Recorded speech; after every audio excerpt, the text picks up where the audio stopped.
The void between stars held secrets that Commander Elena Torres had learned to respect during her 15 years with the United Earth Space Marines. As her ship, the UESM Hyperion, cut through the darkness of space, she couldn't shake the feeling that today would add another secret to that endless collection. "Commander, we're picking up unusual energy signatures from the Epsilon sector," Lieutenant Raj Patel reported from his station, his fingers dancing across the holographic display. "It's unlike anything in our database." Torres straightened in her command chair, her battle-hardened instincts already on alert. The Epsilon sector was supposed to be empty space, a buffer zone between Earth's outer colonies and the unexplored frontier. "Show me." The main viewscreen filled with a swirling pattern of energy readings that pulsed with an almost organic rhythm. Whatever it was, it definitely wasn't natural, and it definitely wasn't human technology. "Get me a direct visual," Torres ordered, her voice steady despite the tension building in her chest. The bridge crew worked in practiced silence, adjusting the ship's sensors until the screen shifted to show what appeared to be a massive crystalline structure floating in space. It was beautiful in a haunting way, all sharp angles and smooth surfaces that seemed to absorb and reflect light simultaneously. But it was the size that made Torres's breath catch. The structure was easily twice the length of her ship. "Ma'am, it's broadcasting something," Communications Officer Maya Chen announced, her brow furrowed in concentration. "Not radio waves, not standard quantum signals. It's like nothing we've ever encountered." Torres had made her reputation by being cautious when others would rush in. It had kept her crew alive through the Mars Rebellion and the Jupiter Crisis. But something about this situation felt different. This wasn't just another patrol discovering something unusual, this felt like a moment that would change everything. "Full stop, maintain distance," she ordered. "Get me Major Harrison and his Marine squad up here. And someone wake up Dr. Reynolds in xenoarchaeology. I want her professional opinion on this thing." As her crew carried out her orders, Torres studied the structure. In 15 years of space service, she'd seen her share of alien artifacts, mostly remnants of long-dead civilizations. But this one felt alive somehow, as if it were watching them back. Major Marcus Harrison arrived on the bridge with his typical efficient silence, his combat armor making barely a sound despite its bulk. His dark features were set in their usual stern expression, but Torres could see the glint of curiosity in his eyes. "Commander," he nodded. "Quite the find." "Indeed," Torres agreed. "What's your tactical assessment?" Harrison studied the display for a long moment. "No obvious weapon systems, but that doesn't mean much with alien tech. I'd recommend keeping our shields at maximum and weapons hot, just in case." Dr. Reynolds arrived next, her silver hair disheveled from sleep but her eyes sharp with excitement. "Oh my," she breathed, staring at the screen. "It's beautiful." "Doctor," Torres addressed her. "Any thoughts on what we're looking at?" Reynolds approached the display, her hands moving as if she could touch the structure through the screen. "The geometrical patterns suggest artificial construction, obviously, but look at how the light plays across the surface. That's not just reflective material, it's processing the light somehow. This is active technology, not a relic." As if in response to her words, the structure suddenly pulsed with internal light. Energy readings spiked across every sensor on the bridge. "Multiple contacts," Patel shouted. "Ships dropping out of FTL all around us." Torres's training took over. "Battle stations. Shields up, weapons online." The void erupted with activity as sleek, predatory-looking vessels materialized around them. Their design was as alien as the structure, all curves and organic shapes that seemed to flow rather than being built. 7 vessels, Harrison reported calmly. "All larger than us. Energy readings suggest significant weapons capabilities." "They're broadcasting," Chen announced. I think it's a language. The computer's trying to process it." Torres felt the weight of command settle onto her shoulders. This was first contact, but not the kind anyone had hoped for. These ships hadn't appeared for a friendly chat, they'd positioned themselves in a classic attack formation. "Open a channel," she ordered. "All frequencies. Let's try to talk before this gets ugly." The response came in the form of energy weapons fire from the alien vessels. The Hyperion shuddered under the impact. "Shields holding at 80%, Patel reported. "They're using some kind of plasma-based weapon." "Return fire, defensive pattern Delta," Torres commanded. "Major Harrison, get your Marines ready for potential boarding actions." "Dr. Reynolds, I need everything you can tell me about that structure, it might be our only advantage here." As the space around them lit up with weapons fire, Torres couldn't help but think that this was more than just a random encounter. The aliens had been waiting, using the structure as bait. But why? What made this region of space so important that they'd risk war with humanity to protect it? The battle that followed would only be the beginning. Humanity had just stumbled into something far bigger than a border skirmish, and Elena Torres knew that the secrets of the void were about to become far more dangerous than anyone had imagined. As the Hyperion engaged in its first combat with an alien species, the fate of not just her crew but possibly all of humanity hung in the balance. And somewhere in the chaos of battle, Torres couldn't shake the feeling that they were all just pieces in a game whose rules they didn't yet understand. Lieutenant James Blackwood had always been too curious for his own good. It's what made him an excellent intelligence officer and, according to his superiors, a constant headache. As he sifted through the data recovered from the Hyperion's encounter with the alien vessels, something wasn't adding up. 3 weeks had passed since the battle in the Epsilon sector. The Hyperion had survived, barely, limping back to Earth Space Command with its precious cargo, a fragment of the crystalline structure they'd managed to secure during their desperate retreat. But the cost had been high, 27 dead, including Dr. Reynolds, who'd sacrificed herself to preserve crucial data during the alien boarding attempt. "Computer, cross-reference these energy signatures with all known scientific experiments from the past 50 years, Blackwood commanded, his eyes burning from hours of staring at holographic displays. He was working in a secure lab deep within Luna Base, Earth's premier military research facility. The computer chirped in response. "Match found. Project Prometheus, 2184. Classified beyond your current authorization level." Blackwood sat up straighter. "Override authorization, Blackwood, James. Lieutenant. Intelligence Division. Code Sierra 9 Delta 7. Access granted. Warning, accessing these files is logged and monitored." The holographic display filled with technical data and mission reports that made Blackwood's blood run cold. Project Prometheus hadn't been just another research initiative, it had been humanity's first attempt to reverse engineer alien technology. Technology they weren't supposed to have found for another 40 years. "Everything we know is wrong," he muttered, downloading the files to a secure quantum drive.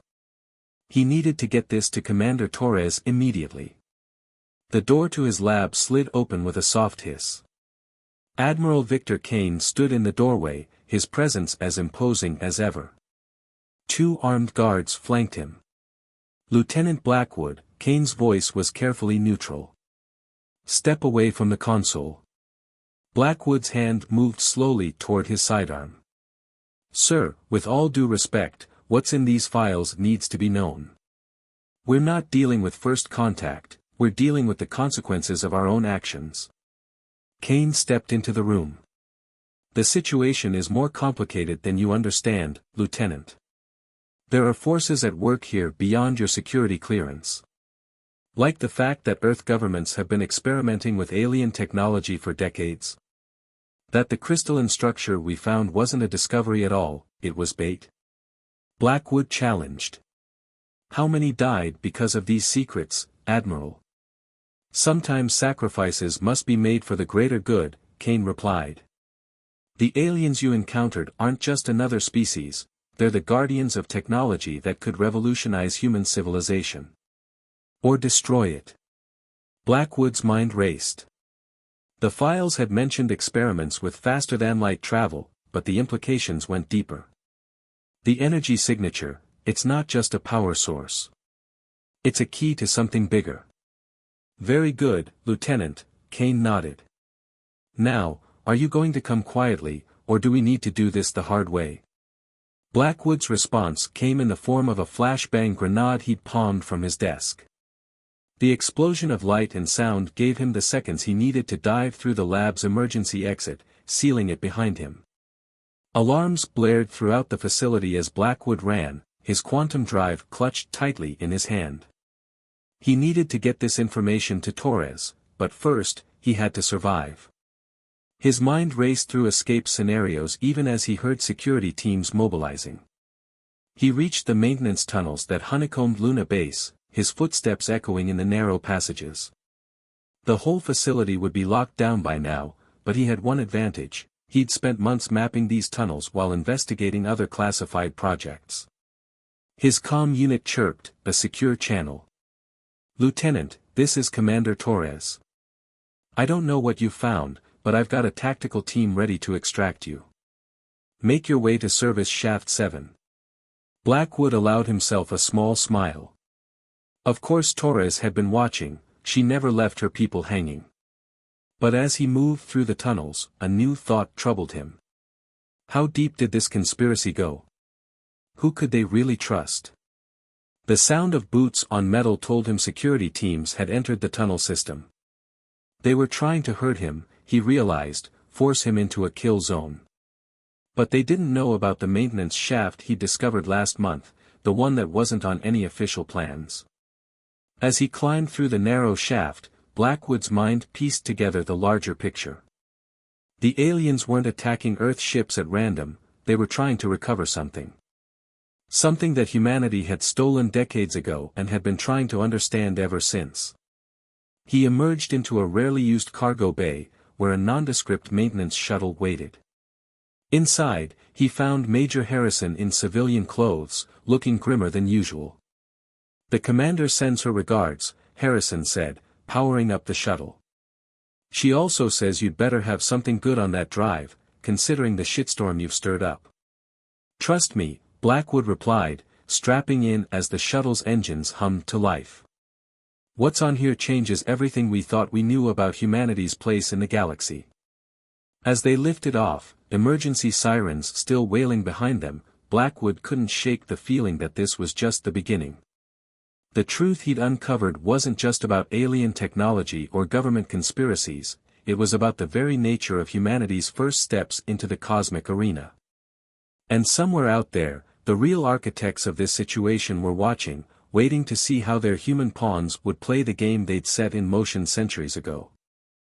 Commander Elena Torres stood in the observation deck of the renegade ship Hyperion, watching the impossible unfold before her. Through the reinforced viewport, she could see the alien vessel approaching, not with weapons charged, but with shields lowered in a gesture of trust that went against everything she'd been taught to expect. "They're requesting permission to dock," Lieutenant Chen reported, her voice tight with tension. "Their language matrix is finally syncing with our translators."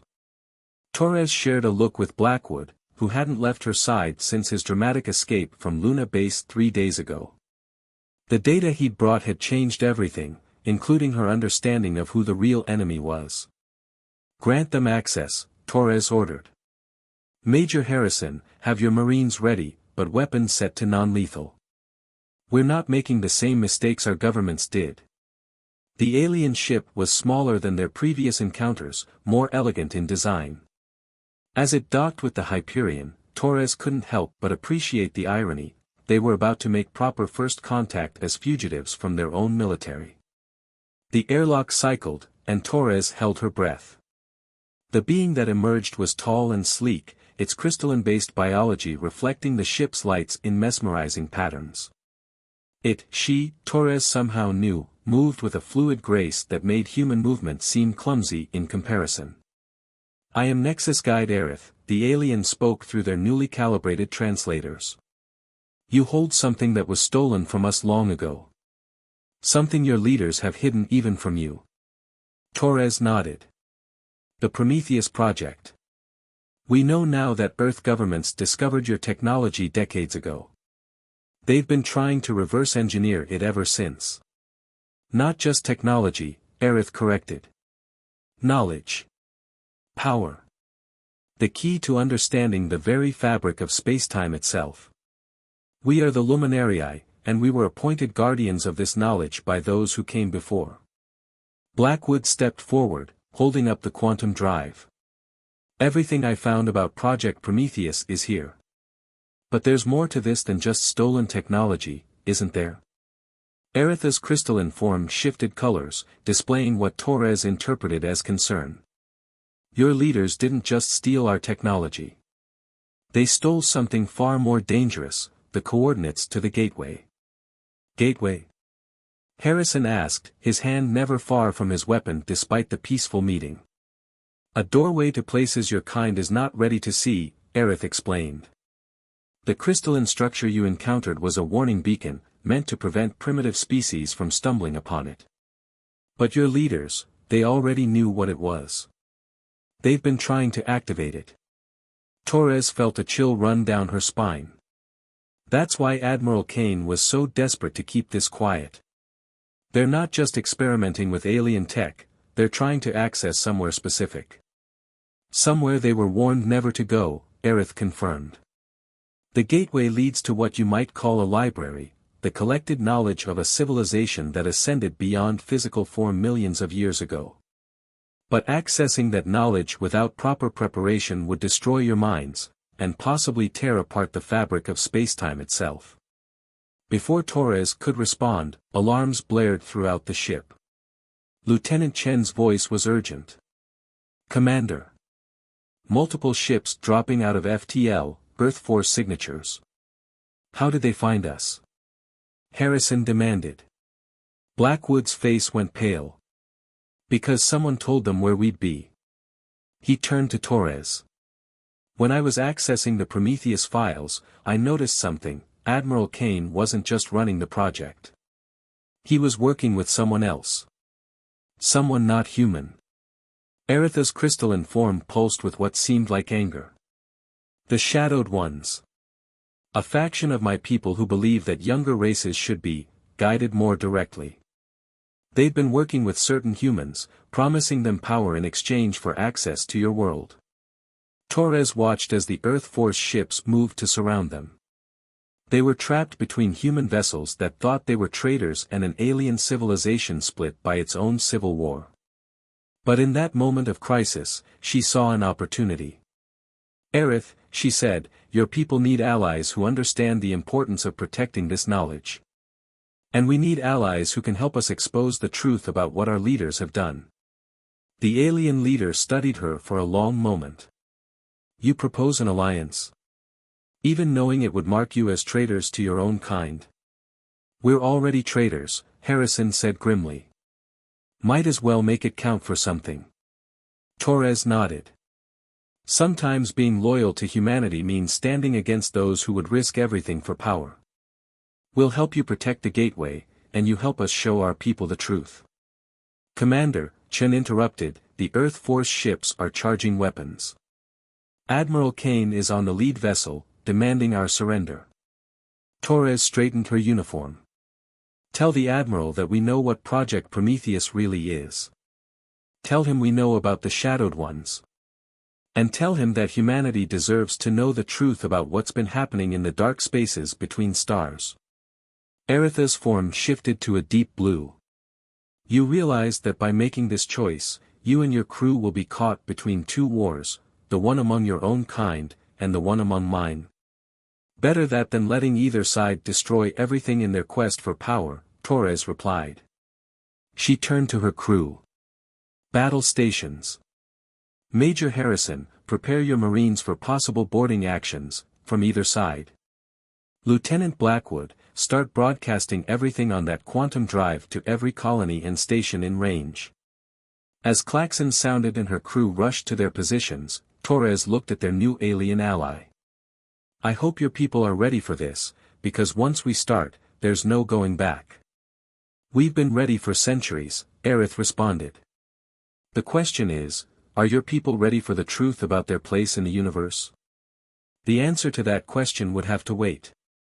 The first shots of a war that would reshape humanity's understanding of its place in the cosmos were about to be fired, and Commander Elena Torres was about to lead her people into the unknown, for better or worse. The battle that erupted in the void of space was unlike anything humanity had ever witnessed. The Hyperion, flanked by Aretha's Luminarii vessel, faced off against Admiral Kane's fleet. But it wasn't just a battle of ships and weapons, it was a clash of truths that would reshape the future of both species. Multiple impacts on decks 3 through 7. Lieutenant Chen shouted over the chaos of battle. Shields failing. Commander Torres gripped her command chair as another volley rocked the ship. Status of the broadcast? The truth is out there, Commander, Blackwood reported from his station, where he was coordinating the mass data transmission. Over 60% of Earth's colonies have received the full Prometheus files. They can't stop it now. Major Harrison's voice crackled over the comm from the Marine deployment zone. Commander, we've got bigger problems. The Shadowed Ones, they're not just working with Kane. They're on his ships. Torres watched through the viewscreen as crystalline forms materialized on the hulls of the Earth Force vessels, their dark shapes a twisted mirror of Aretha's luminescent beauty. They were bypassing shields, phasing through solid metal, abilities that the Luminarii had evolved over millions of years. Your kind was never meant to have this power. Aretha's voice was heavy with sorrow as she watched from the Hyperion's bridge. The Shadowed Ones believe they can control it, channel it through human hosts. They don't understand they're creating abominations. The quantum drive's data painted a horrifying picture. Project Prometheus hadn't just been about stealing technology, it had been about merging human and Luminarii biology. Kane and his allies had been experimenting with voluntary fusion between willing human subjects and the Shadowed Ones, creating hybrid warriors with impossible abilities. New contacts. Chen's voice was filled with disbelief. Ships dropping out of FTL, dozens of them. Earth Force signatures, but they're not responding to Kane's commands. The viewscreen filled with fresh vessels as a new fleet arrived. A familiar voice crackled over the comm, "This is Fleet Admiral Sarah Chen, Earth Force High Command. Admiral Kane, by order of the Emergency Council, you are hereby relieved of command. Power down your weapons and prepare to be boarded." Torres exchanged looks with Maya Chen. "Any relation?" "My mother," the lieutenant replied with a small smile. "I might have sent her a private message about what was really going on." But Kane wasn't finished. His voice broadcast across all frequencies, "You fools. You have no idea what power you're rejecting. Humanity could be gods." "No," Torres responded. "We could be monsters. There's a difference." The battle shifted as Kane's fleet split, some vessels standing down, others moving to engage the new arrivals. But the real threat was just beginning. The hybrid warriors were teleporting between ships, spreading chaos wherever they appeared. Harrison to bridge. "These things, they're strong, but they're unstable. Every time they use their powers, they're burning out. We can hold them off, but we need a permanent solution." Aretha's crystalline form pulsed with energy. "There is a way. The gateway, it doesn't just store knowledge. It can reverse what's been done, separate human from Luminarii. But we must reach it before the fusion process becomes irreversible." Torres studied the tactical display. The gateway's coordinates were in the Prometheus files, a location deep in supposedly empty space. But getting there meant fighting through Kane's remaining forces and the Shadowed Ones. "Fleet Admiral Chen is opening a corridor for us," Blackwood reported. "She says she'll hold Kane here while we make for the gateway." Torres nodded. "Tell all hands to prepare for emergency FTL. Major Harrison, get your Marines ready. When we reach the gateway, we'll need every fighter we've got." "Commander," Aerith interrupted, her form shifting colors rapidly. "There's something else you should know. The gateway, it wasn't just built to store knowledge. It's a weapon. The civilization that created it left it as a failsafe, in case their power was ever misused. A weapon against what? Against exactly what Cain and the Shadowed Ones are trying to create, the forced evolution of species before they're ready. If we activate it, it will save those we can, but any being attempting to wield power they haven't naturally evolved to use will be eliminated, Torres finished grimly. How many of Cain's people have undergone the fusion process? According to these files, Blackwood said quietly, at least 30% of his command staff. Torres felt the weight of command settle onto her shoulders like a physical burden. They had a way to stop this, to prevent humanity from going down a path it wasn't ready for. But the cost would be paid in lives, human and luminariae alike. Send word to Fleet Admiral Chen, she ordered. Tell her to get her people as far from Cain's ships as possible. Then set course for the gateway. It's time to finish this. As the Hyperion prepared to jump to FTL, Torres watched the battle raging around them. Humanity had reached for the stars and found wonders beyond imagination. But they'd also found temptations that could destroy everything they were. The next few hours would determine whether humanity would learn from its mistakes or be consumed by them. The stars blurred as they made the jump, carrying them toward a confrontation that would decide the fate of two civilizations. And somewhere in the darkness ahead, the gateway waited, salvation and judgment in one ancient package, left behind by beings who had seen this all before.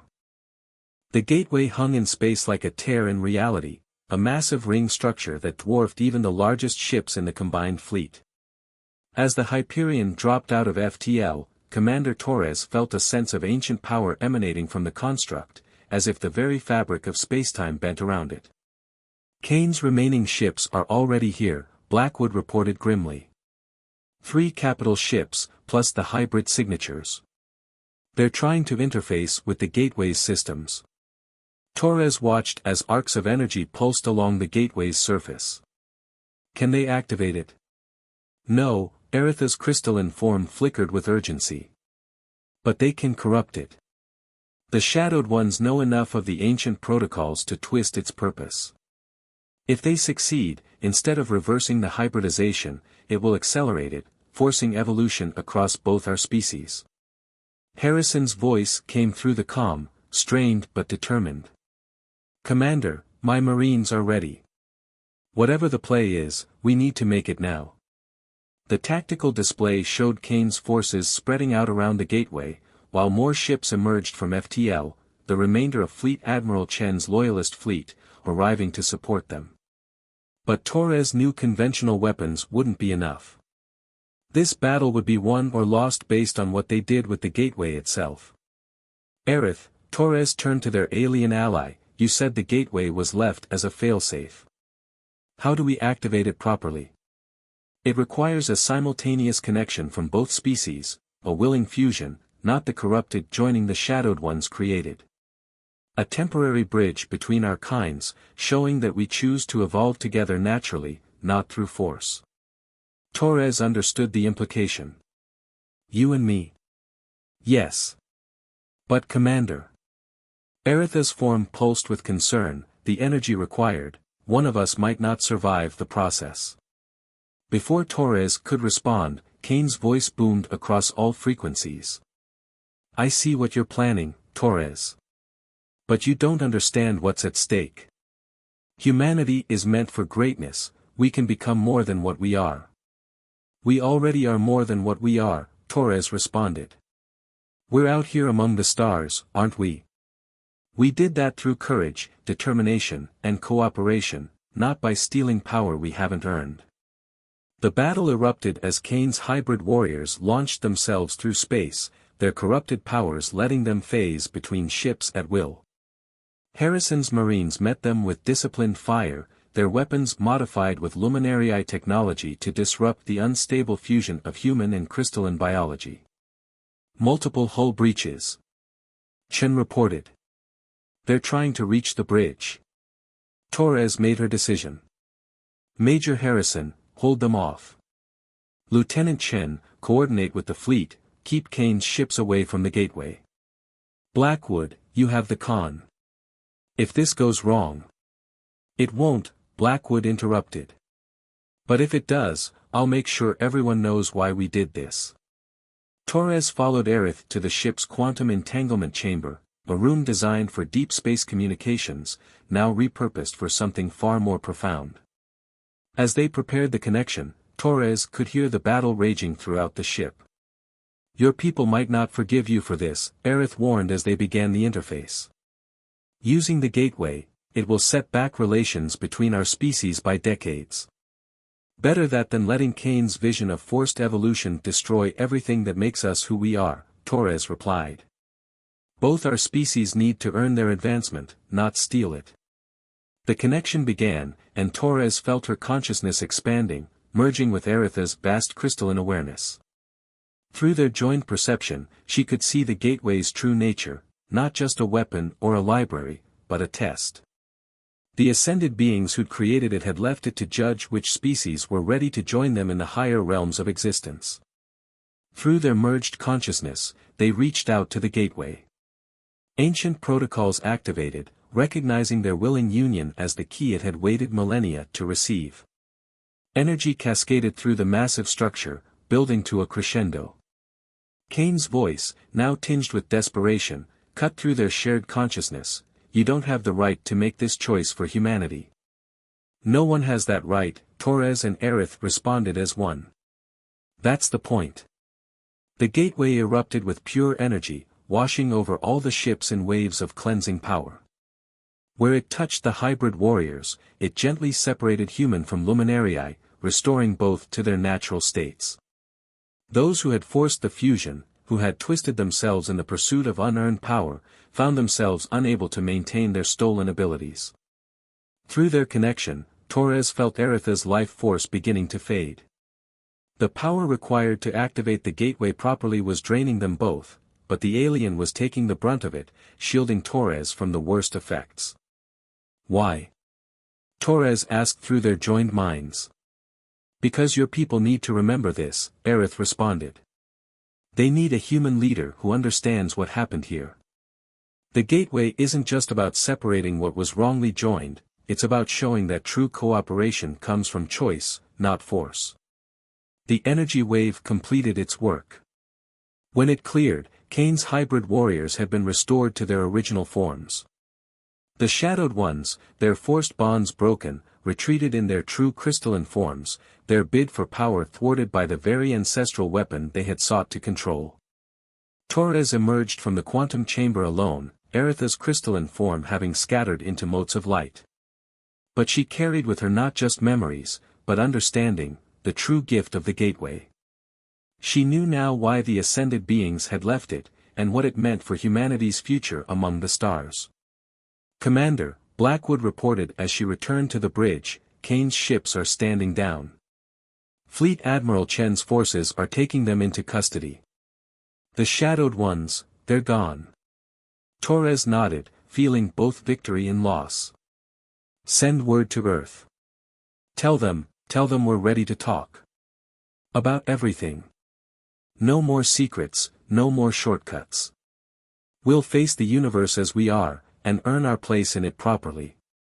As the combined fleet secured the gateway, Torres looked out at the stars. Humanity had just faced its first great test as a spacefaring species, not a test of technology or military might, but of wisdom. They had chosen a harder path, refusing stolen power in favor of natural growth and cooperation. The price had been high, but the reward was greater, a future where humanity could look to the stars not with greed or fear, but with hope and earned pride. They had found redemption not in power, but in choice, and that would make all the difference in the centuries to come.